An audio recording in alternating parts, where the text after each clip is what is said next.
திருவண்ணாமலை மாவட்ட ஆட்சியர் அலுவலகத்தில் மக்கள் குறைதீர் கூட்டத்தில் மனு கொடுத்த 5 நிமிடத்தில் மாற்றுத்திறனாளிக்கு ஊன்றுகோல் கொடுத்த மாவட்ட ஆட்சியரின் செயல் வியப்பை ஏற்படுத்தியுள்ளது.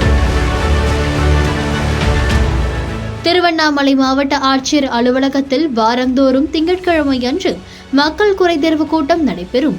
இந்நிலையில் மாவட்ட ஆட்சியர் முதலில் மாற்றுத்திறனாளிகளுக்கான மனுவை பெற்றுக்கொண்டு அவர்களுடைய குறையை கேட்ட பிறகு மக்கள் குறைதீர் கூட்டத்திற்கு செல்வார்கள். இந்நிலையில் செங்கம் பகுதியை சேர்ந்த ஏழுமலை என்ற மாற்றுத்திறனாளி மாவட்ட ஆட்சியர் தர்பகராஜிடம் தனக்கு ஊன்றுகோல் கேட்டு மனு கொடுத்துள்ளார்.